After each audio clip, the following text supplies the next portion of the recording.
अरे ओ मोहन बेटा, कहाँ भागे जा रहे हो? जरा हमें भी तो बताओ।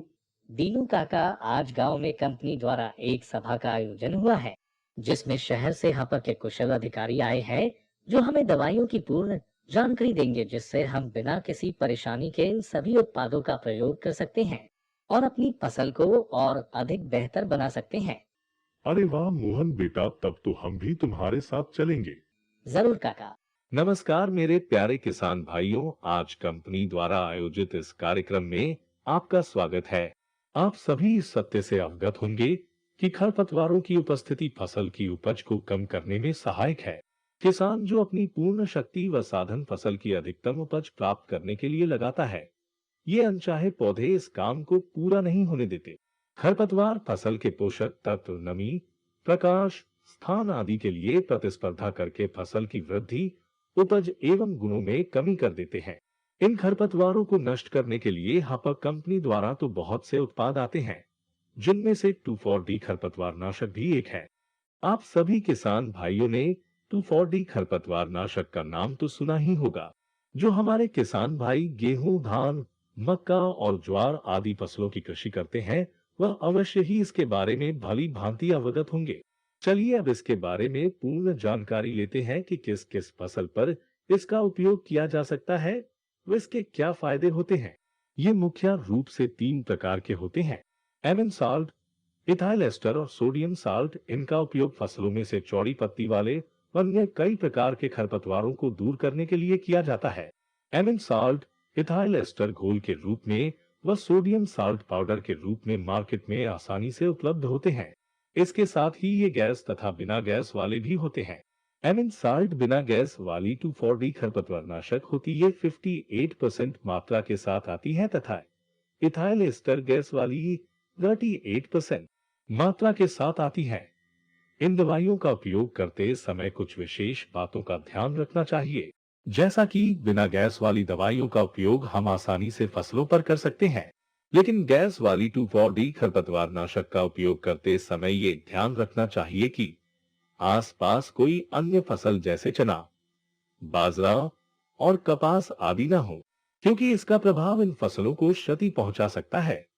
किसान भाइयों, अब बात करते हैं कि कंपनी द्वारा निर्मित 2,4-D श्रृंखला के उत्पादों को किस तरह उपयोग करना चाहिए, जिससे आप सभी और अधिक बेहतर तरीके से फसलों का उत्पादन कर सके।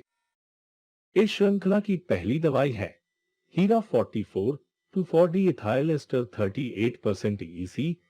इसका उपयोग धान, गन्ना, ज्वार, मक्का और गेहूं के लिए होता है। यह चयनात्मक और प्रणालीगत खरपतवारनाशी है। इसका उपयोग करते समय यह सुनिश्चित करें कि मिट्टी में पर्याप्त नमी होनी चाहिए।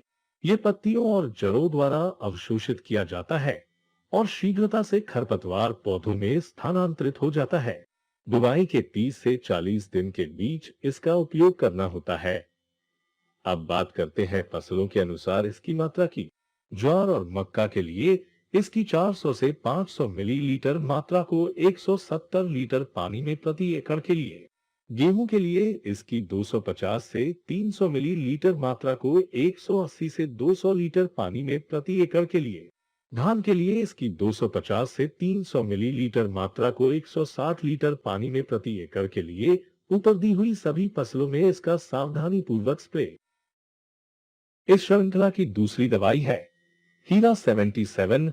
ये एक चयनात्मक व्यापक स्पेक्ट्रम है, खरपतवार नाशक है। इसका उपयोग विभिन्न फसलों में खरपतवारों को नियंत्रित करने के लिए किया जाता है। ये जड़ों और पत्ते द्वारा अवशोषित होता है, जो खरपतवारों के अनावश्यक विकास में अवरोधक के रूप में कार्य करता है। गेहूं की फसल में इसका प्रयोग 400 मिलीलीटर प्रति एकड़ के हिसाब से किया जाता है। धान की फसल में इसकी 250 से 400 मिलीलीटर प्रति एकड़ का प्रयोग किया जाता है। दोनों ही फसलों में इसका स्प्रे किया जाता है। इस श्रृंखला की तीसरी दवाई है Hira super 2,4-D sodium salt 80% WP। इसका उपयोग फसलों की एक विस्तृत श्रृंखला में वार्षिक और बारहमासी चौड़ी पत्ती वाले खरपतवारों के नियंत्रण के लिए किया जाता है। हीरा सुपर का मुख्य उपयोग गन्ने की फसल में नीला मोथा और हिरनखुरी आदि खरपतवारों को नष्ट करने के लिए किया जाता है। गन्ने में इसकी 1 किलोग्राम मात्रा को प्रति एकड़ में मिलाया जाता है। तथा पहाड़ी क्षेत्रों में नारंगी, अंगूर तथा अन्य फसलों में बेल के रूप में फैलने वाली खरपतवारों को नष्ट करता है।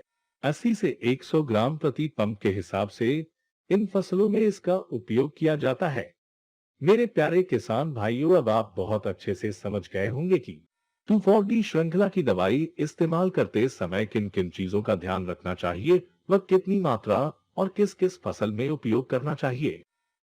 धन्यवाद मोहन बेटा, तुम्हारे कारण आज मुझे भी बहुत ही जरूरी जानकारी प्राप्त हुई।